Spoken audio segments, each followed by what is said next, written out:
In a life like that of the Teutonic tribes before they took on Roman civilization, the social medium was small, limited for most purposes to the family, clan, or village group.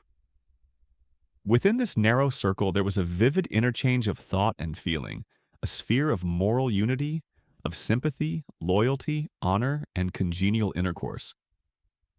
Here, precious traditions were cherished, and here also was the field for an active public opinion, for suggestion and discussion, for leading and following, for conformity and dissent.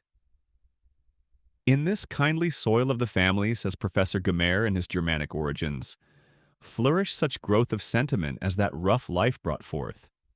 Peace, goodwill, the sense of honor, loyalty to friend and kinsman, brotherly affection, all were plants that found in the Germanic home that congenial warmth they needed for their earliest stages of growth. Originally, the family or clan made a definite sphere or system of life. Outside of it, the homeless man felt indeed that chaos had come again.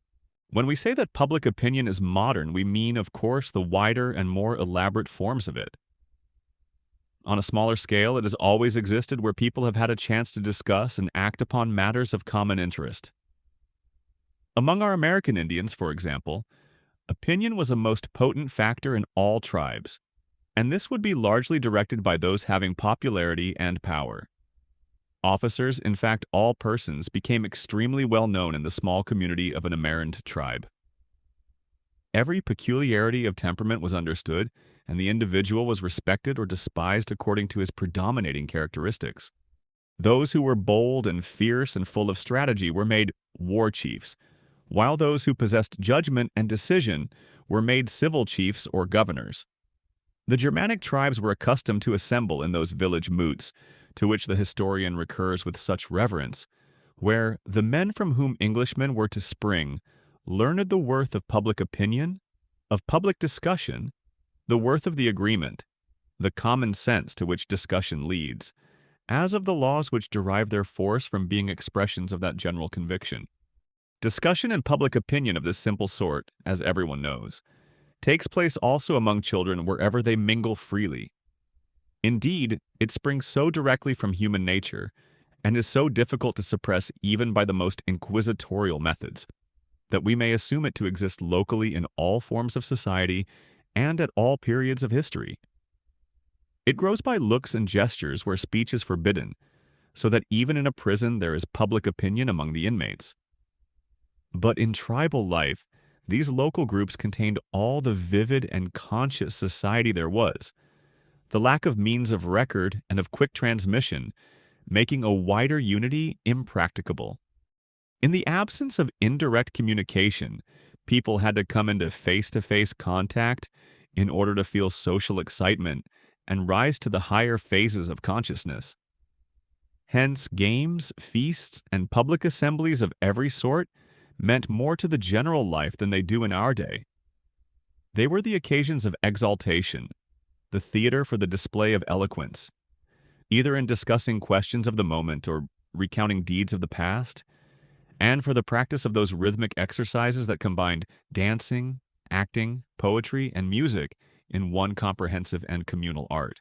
Such assemblies are possibly more ancient than human nature itself, since human nature implies a preceding evolution of group life, and in some primitive form of them speech itself is supposed by some to have been born.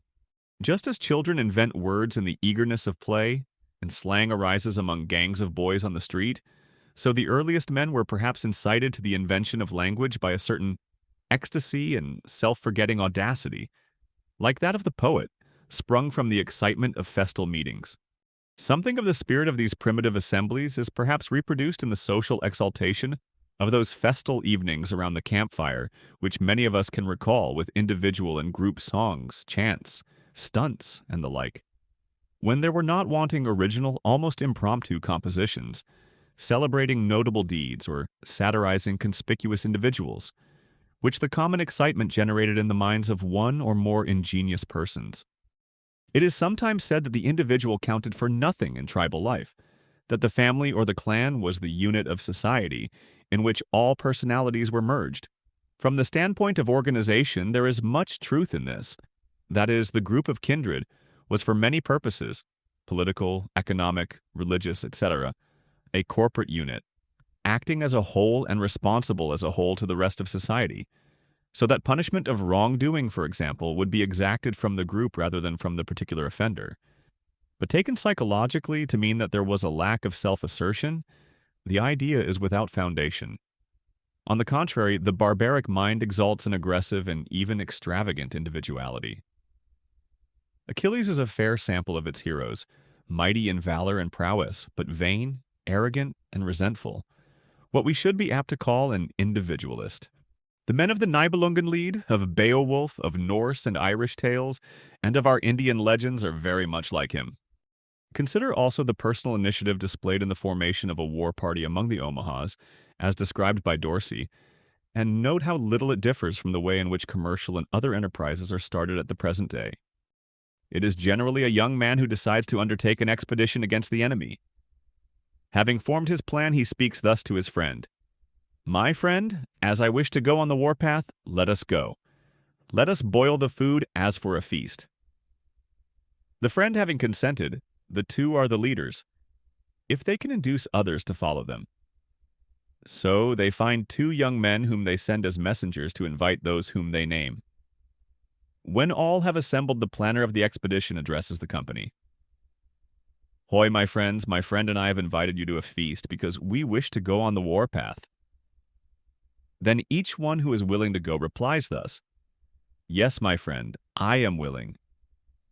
But he who is unwilling replies, "My friend, I do not wish to go, I am unwilling." Sometimes the host says, "Let us go by such a day. Prepare yourselves." The whole proceeding reminds one also of the way games are initiated among boys, the one who gets it up having the right to claim the best position. No doubt the structure of some tribal societies permitted less initiative than others, but such differences exist at all stages of culture. Self-feeling, self-assertion, and the general relation of the individual to the group are much the same at all epochs. And there was never a time since man became human when, as we sometimes read, personality emerged. Change has taken place chiefly in the extent and character of the group to which the individual appeals, and in the ways in which he tries to distinguish himself. The Germanic tribesman, the medieval knight, the Renaissance artist or scholar, and the modern captain of industry are alike ambitious. It is the object that differs. There has, indeed, been a development of personality in history, but it has been correlative with that of the general life, and has brought no essential change in the relation between the two. In tribal life, then, since the conditions did not admit of wider unification, public consciousness could be only local in scope. Beyond its narrow range, the cords which held life together were of a subconscious character. Heredity, of course, with its freight of mental and social tendency. Oral tradition, often vague and devious, and a mass of custom that was revered without being understood. These wider relations, not being surveyed and discussed, could not be the objects of deliberate thought and will, but were accepted as part of the necessary order of things and usually ascribed to some divine source. In this way, language, laws, religion, forms of government, social classes, traditional relations to other clans or tribes, all of which we know to have been built up by the cumulative workings of the human mind, were thought of as beyond the sphere of man's control. The wider unity existed, then as now. Human development was continuous in time and, after a blind fashion, cooperative among contemporaries. The tools of life were progressively invented and spread by imitation from tribe to tribe, the fittest always tending to survive. But only the immediate details of such changes were matters of consciousness. As processes, they were beyond human cognizance. A man might adapt an ancient custom to a fresh emergency, but he would be unaware that he was shaping the growth of institutions. There was even a tribal or national opinion, of a slow, subconscious sort, a growth and consensus of ideas upon matters of general and enduring interest, such as religion, marriage, and government.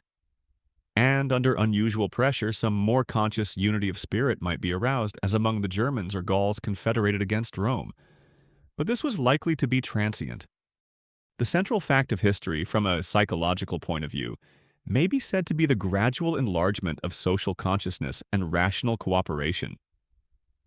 The mind constantly, though perhaps not regularly, extends the sphere within which it makes its higher powers valid. Human nature, possessed of ideals molded in the family and the commune, is ever striving, somewhat blindly for the most part, with those difficulties of communication and organization which obstruct their realization on a larger scale. Whether progress is general or not, we need not now inquire. It is certain that great gains have been made by the more vigorous or fortunate races, and that these are regarded with emulation and hope by many of the others. Throughout modern European history, at least, there has been an evident extension of the local areas within which communication and cooperation prevail, and, on the whole, an advance in the quality of cooperation as judged by an ideal moral unity. It has tended to become more free and human, more adequately expressive of communal feeling. Perhaps all apparent departures from this tendency may plausibly be explained as cases of irregular growth. If we find that vast systems of discipline, like the Roman Empire, have broken down, we find also that these systems were of a low type, psychologically, that the best features of them were, after all, preserved, and that the new systems that arose, though perhaps less in extent, were on the whole a higher and fuller expression of human nature. In the later empire, for example, it seems plain that social mechanism, in its proper kind and measure one of the conditions of freedom, had grown in such a way as to shackle the human mind. In order to achieve and maintain an imperial reach of control, the state had gradually been forced to take on a centralized bureaucratic structure, which left the individual and the local group no sphere of self-reliant development. Public spirit and political leadership were suppressed, and the habit of organized self-expression died out, leaving the people without group vitality and as helpless as children. They were not in general cowards or voluptuaries. It seems that the decline of courage and domestic morals has been exaggerated, but they had no trained and effective public capacity. Society, as Professor Dill says, had been elaborately and deliberately stereotyped. The decline of vitality and initiative pervaded all spheres of life. There were no inventions and little industrial or agricultural progress of any kind. Literature degenerated into rhetoric. In the same manner, says Longinus, as some children always remain pygmies, whose infant limbs have been too closely confined, thus our tender minds, fettered by the prejudices and habits of a just servitude, are unable to expand themselves or to attain that well-proportioned greatness which we admire in the ancients who, living under a popular government, wrote with the same freedom as they acted. The growing states of the earlier world were confronted, whether they knew it or not, with an irreconcilable opposition between freedom and expansion. They might retain in small areas those simple and popular institutions which nearly all the great people started with and to which they owed their vigor, or they could organize on a larger scale a more mechanical unity. In the first case, their careers were brief because they lacked the military force to ensure permanence in a hostile world. In the latter, they incurred, by the suppression of human nature, that degeneracy which, sooner or later, overtook every great state of antiquity. In some such way as this, we may perhaps dispose of the innumerable instances which history shows of the failure of free organization, as in the decay of ancient and medieval city republics. Not only was their freedom of an imperfect nature at the best, but they were too small to hold their own in a world that was necessarily, for the most part, autocratic or customary. Freedom, though in itself a principle of strength, was on too little a scale to defend itself. If a republic be small, said Montesquieu, it is destroyed by a foreign force. If it be large, it is ruined by internal imperfection. But how splendid in literature, in art, and even in arms were many of these failures. How well did Athens, Florence, and 100 other cities illustrate the intrinsic strength and fecundity of that free principle to which modern conditions permit an indefinite expansion. The present epoch, then, brings with it a larger and, potentially at least, a higher and freer consciousness. In the individual aspect of life, this means that each one of us has, as a rule, a wider grasp of situations and is thus in a position to give a wider application to his intelligence, sympathy, and conscience. In proportion as he does this, he ceases to be a blind agent and becomes a rational member of the whole. Because of this more conscious relation to the larger wholes, nations, institutions, tendencies, he takes a more vital and personal part in them. His self-feeling attaches itself, as its nature is, to the object of his free activity, and he tends to feel that love of the maker for his work, that spiritual identification of the member with the whole, which is the ideal of organization. De Tocqueville found that in the United States there was no proletariat. That numerous and turbulent multitude does not exist, who, regarding the law as their natural enemy, look upon it with fear and distrust. It is impossible, on the contrary, not to perceive that all classes are attached to it by a kind of parental affection. And notwithstanding a deep and well-grounded social unrest, this remains essentially true at the present day, and should be true of all real democracy. Where the state is directly and obviously founded upon the thought of the people, it is impossible to get up much fundamental antagonism to it. The energies of discontent are absorbed by moderate agitation. The extension of reach and choice favors, in the long run, not only political but every kind of opportunity and freedom. It opens to the individual a more vital, self-determined, and energetic part in all phases of the whole. At the same time, the limits of human faculty make it impossible that any one of us should actually occupy all the field of thought thus open to him. Although stimulated to greater activity than before, one must constantly select and renounce, and most of his life will still be on the plane of custom and mechanism. He is freer chiefly in that he can survey the larger whole and choose in what relations he will express himself. Indeed, an ever-present danger of the new order is that one will not select and renounce enough, that he will swallow more than he can properly digest, and fail of the benefits of a thorough subconscious assimilation. The more one studies current life, the more he is inclined to look upon superficiality as its least tractable defect. The new conditions demand also a thorough yet diversified and adaptable system of training for the individual who is to share in this freer and more exigent society. While democracy as a spirit is spontaneous, only the fullest development of personal faculty can make this spirit effectual on a great scale. Our confidence in our instincts need not be shaken, but our application of them must be enlarged and enlightened. We must be taught to do some one thing well, and yet never allowed to lose our sense of the relation of that one thing to the general endeavor. The general, or public, phase of larger consciousness is what we call democracy. I mean by this primarily the organized sway of public opinion. It works out also in a tendency to humanize the collective life, to make institutions express the higher impulses of human nature instead of brutal or mechanical conditions. That which most inwardly distinguishes modern life from ancient or medieval is the conscious power of the common people trying to effectuate their instincts. All systems rest, in a sense, upon public opinion, but the peculiarity of our time is that this opinion is more and more rational and self-determining. It is not, as in the past, a mere reflection of conditions believed to be inevitable, but seeks principles, finds these principles in human nature, and is determined to conform life to them or know why not. In this all earnest people in their diverse ways are taking part.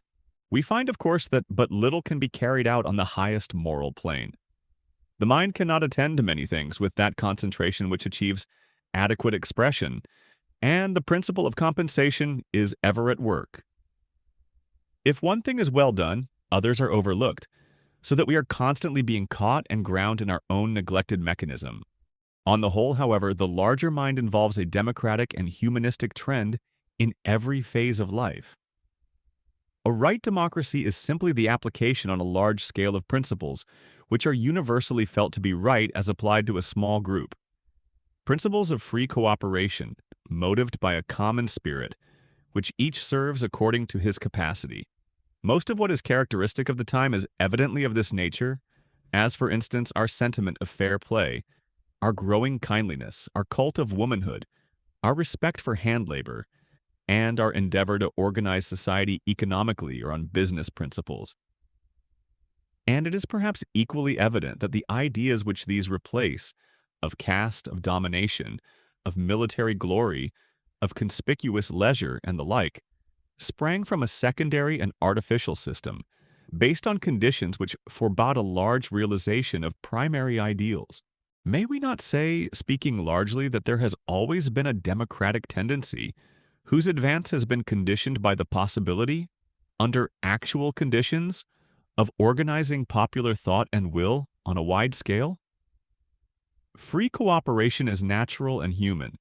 It takes place spontaneously among children on the playground, among settlers in new countries, and among the most primitive sorts of men. Everywhere, in short, where the secondary and artificial discipline has not supplanted it. The latter, including every sort of coercive or mechanical control, is of course natural in the larger sense and functional in human development.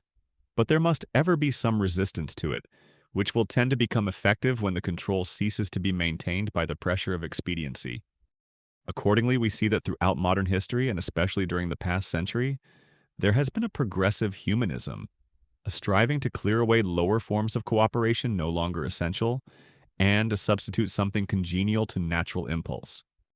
Discussion regarding the comparative merits of monarchy, aristocracy, and democracy has come to be looked upon as scholastic. The world is clearly democratizing. It is only a question of how fast the movement can take place and what, under various conditions, it really involves. Democracy, instead of being a single and definite political type, proves to be merely a principle of breadth in organization, naturally prevalent wherever men have learned how to work it, under which life will be at least as various in its forms as it was before.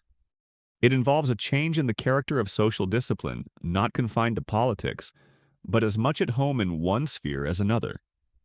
With facility of communication as its mechanical basis, it proceeds inevitably to discuss and experiment with freer modes of action in religion, industry, education, philanthropy, and the family. The law of the survival of the fittest will prevail in regard to social institutions, as it has in the past, but the conditions of fitness have undergone a change the implications of which we can but dimly foresee. Public opinion is no mere aggregate of separate individual judgments, but an organization, a cooperative product of communication and reciprocal influence. It may be as different from the sum of what the individuals could have thought out in separation as a ship built by 100 men is from 100 boats each built by one man. A group makes up its mind in very much the same manner that the individual makes up his. The latter must give time and attention to the question, thus search his consciousness for pertinent ideas and sentiments, and work them together into a whole before he knows what his real thought about it is. In the case of a nation, the same thing must take place, only on a larger scale.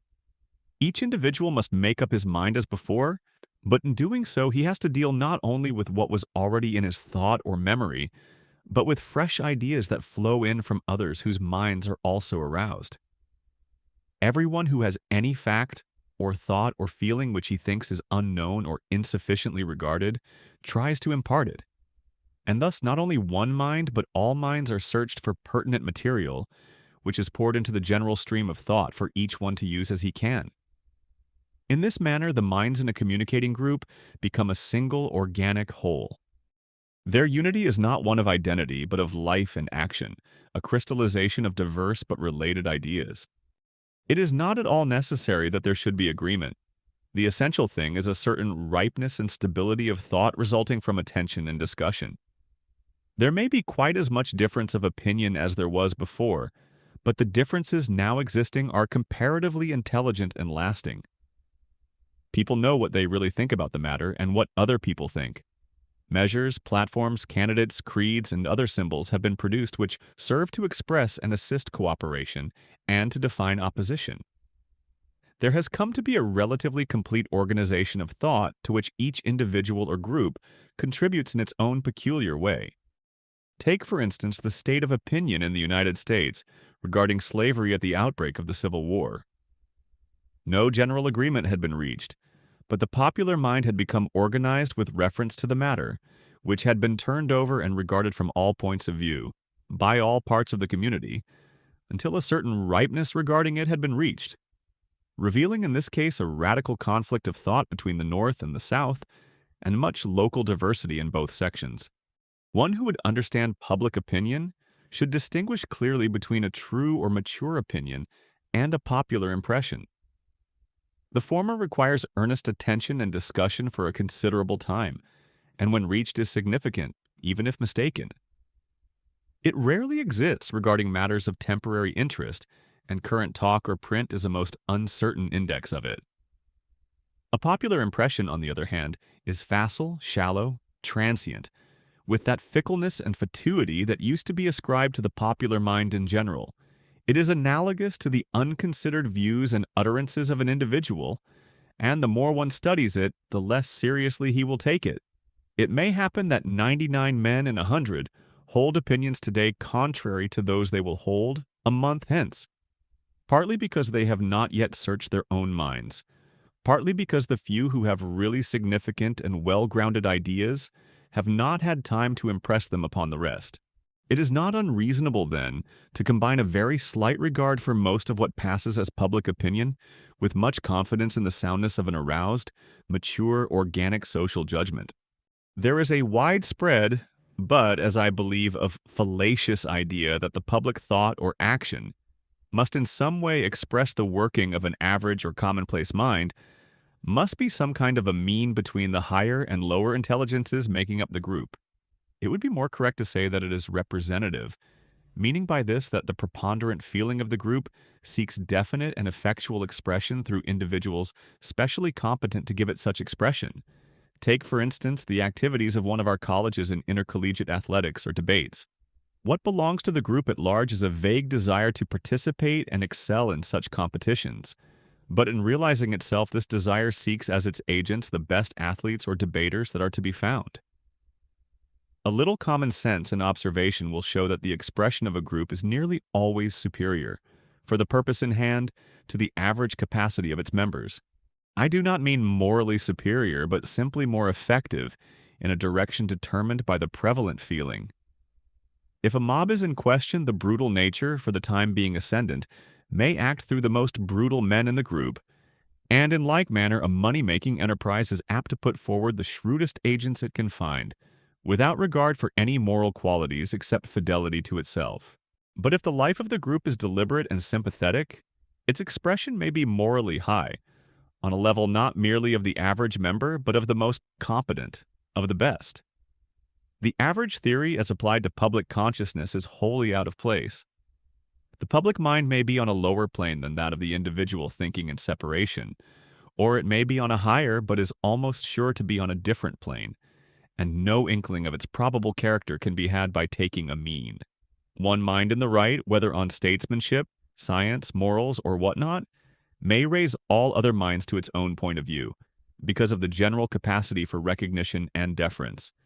Just as through our aptitude for sudden rage or fear, one mind in the wrong may debase all the rest.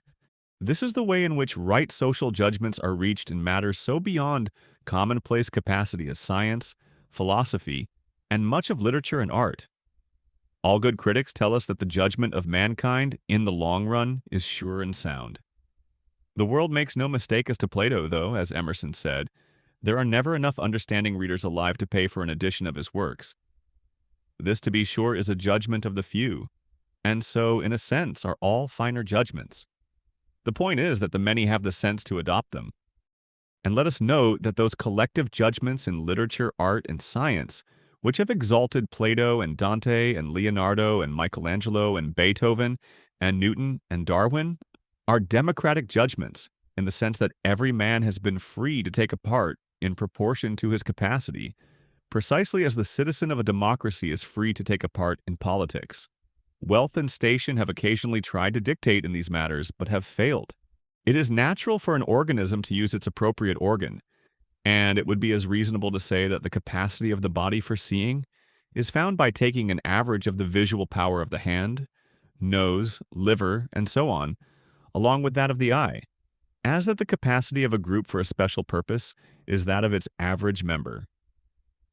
If a group does not function through its most competent instruments, it is simply because of imperfect organization. It is strange that people who apply the average theory to democracy do not see that if it were sound, it must apply to all the social phenomena of history, which is a record of the works of the collective mind. Since the main difference between democracy and ancient or medieval systems is merely that the former is less restricted by time, space, and caste, and is essentially an appeal to free human power as against what is merely mechanical or conventional. By what magic is this appeal to deprive us of our ancient privilege of acting through our efficient individuals? One who ponders these things will see that the principles of collective expression are the same now as ever, and that the special difficulties of our time arise partly from confusion, due to the pace of change, and partly from the greater demands which a free system makes upon human capacity. The question is whether, in practice, democracy is capable of the effective expression to which no very serious theoretical obstacle can be discerned. It is a matter of doing a rather simple thing on a vaster and more complicated scale than in the past. Public opinion is no uniform thing, as we are apt to assume, but has its multifarious differentiations. We may roughly distinguish a general opinion, in which almost everybody in the community has a part, and an infinite diversity of special or class opinions of the family, the club, the schoolroom, the party, the union, and so on.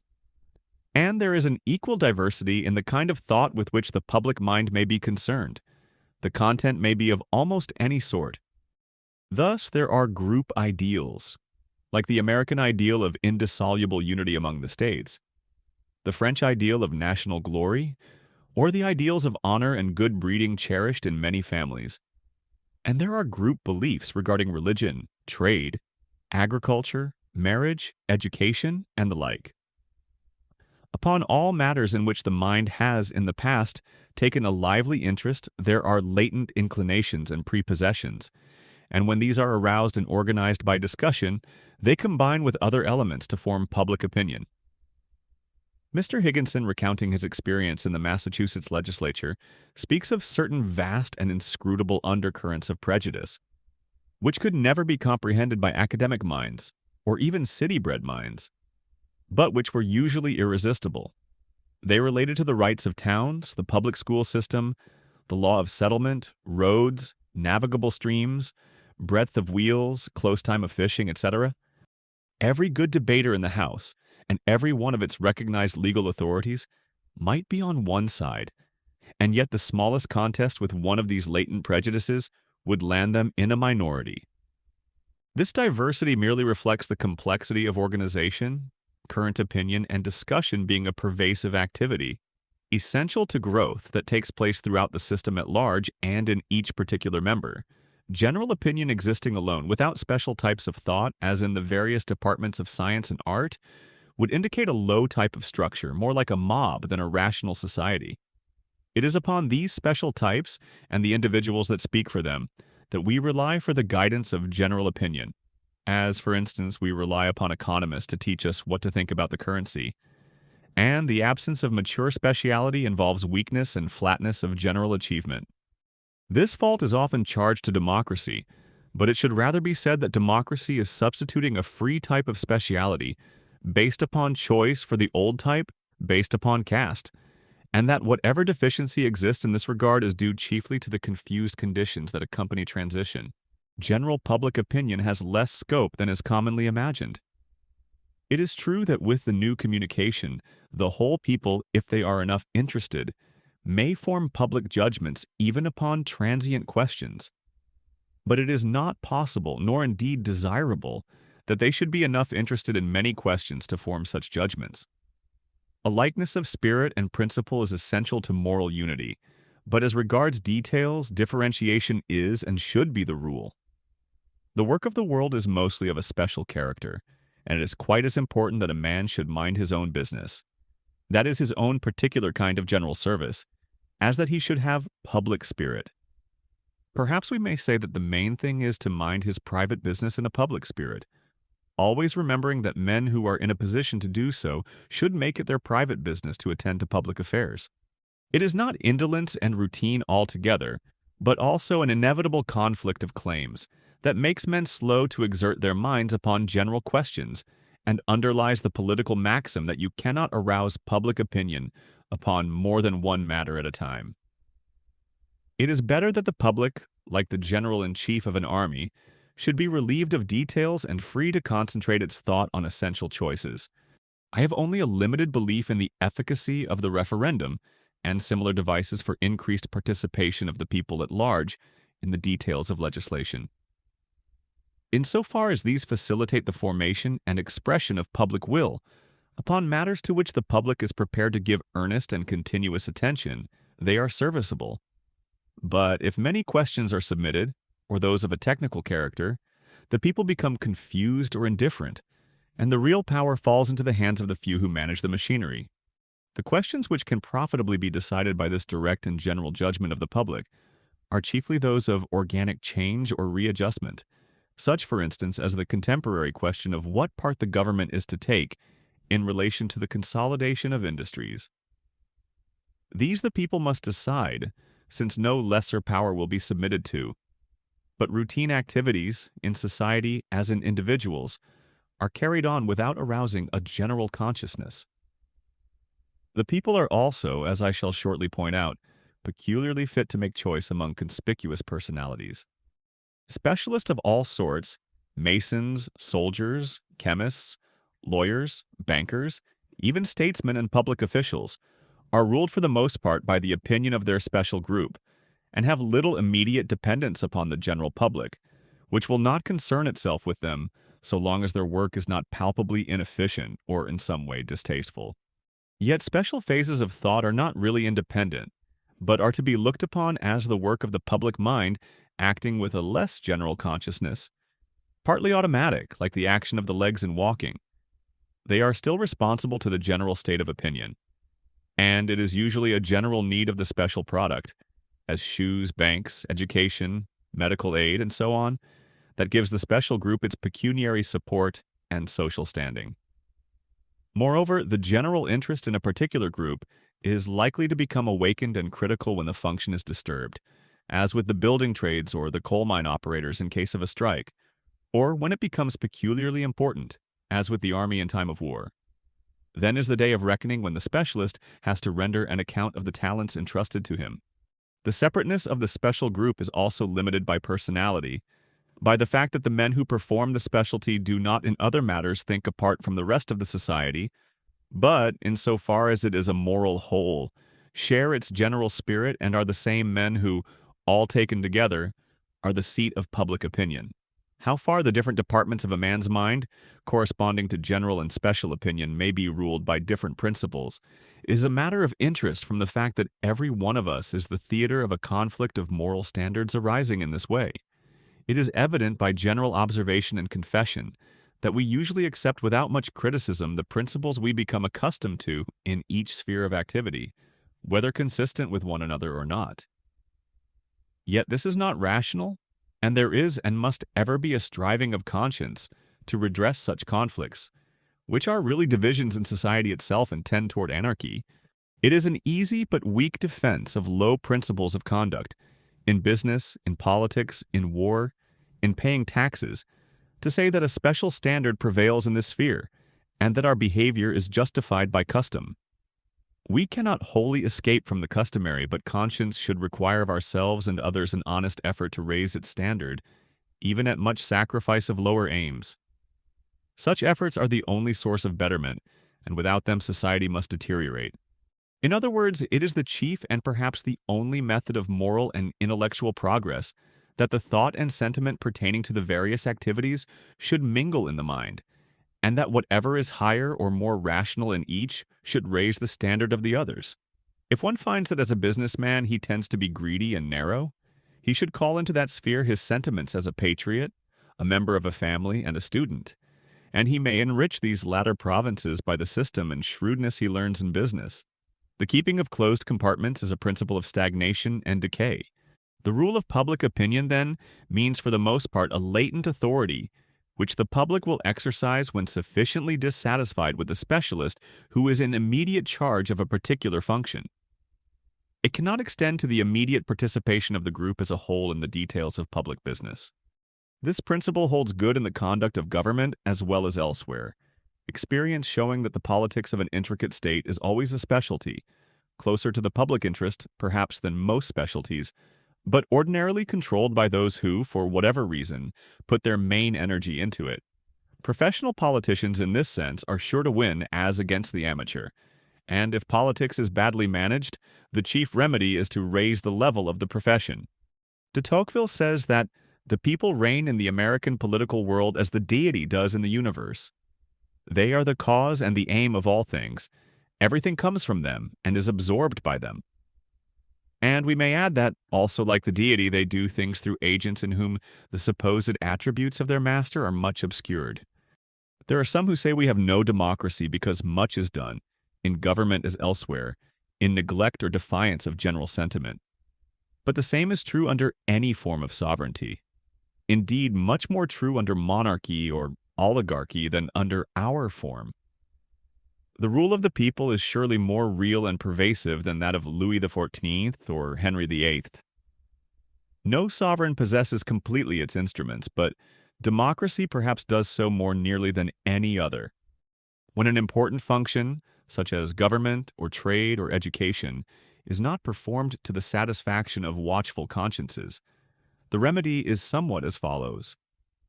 A rather general moral sentiment regarding the matter must be aroused by publishing the facts and exposing their inconsistency with underlying standards of right. This sentiment will affect little so long as it is merely general, but if vigorous, it rapidly begets organs through which to work. It is the nature of such a sentiment to stimulate particular individuals or groups to organize and effectuate it. The press has a motive to exploit and increase it by vivid exposition of the state of affairs. Enthusiasm, seeking for an outlet, finds it in this direction. Ambition and even pecuniary interest are enlisted to gratify the demand. Effective leadership thus arises, and organization which thrives in the warmth of public attention is not long wanting. Civic leagues and the like, supposing that it is a matter of politics, unite with trusted leaders and the independent press to guide the voter in choosing between honesty and corruption. The moral standard of the professional group begins to rise. A few offenders are punished, many are alarmed, and things which everyone has been doing or conniving at are felt as wrong. In a vigorous democracy like that of the United States, this process is ever going on a great scale, and in innumerable minor groups. The public mind, like a careful farmer, moves about its domain, hoeing weeds, mending fences, and otherwise setting things to rights, undeterred by the fact that the work will not stay done. Such regeneration implies the existence of a real, though perhaps latent, moral unity in the group whose standards are thus revived and applied. It is, for instance, of untold advantage to all righteous movements in the United States that the nation traditionally exists to the ends of justice, freedom, and humanity. This tradition means that there is already a noble and cherished ideal, no sincere appeal to which is vain. And we could as well dispense with the wisdom of the Constitution as with the sentiment of the Declaration of Independence. On the same principle, it is a chief factor in the misgovernment of our cities that they are mostly too new and heterogeneous to have an established consciousness. As soon as the people feel their unity, we may hopefully look for civic virtue and devotion, because these things require a social medium in which to work. A man will not devote himself ordinarily where there is no distinct and human whole to devote himself to, no mind in which his devotion will be recognized and valued. But to a vital and enduring group devotion is natural, and we may expect that a self-conscious city, state, university, or profession will prove to be a theater of the magnanimous virtues. That's it for today. If you enjoyed this video, I suggest you to subscribe to the channel so that you will be notified when new videos are out. Also, you might want to check our link in the description, where you'll find many other fundamental advertising and psychology books in different languages. Thanks for watching, and I hope to see you again in the next video.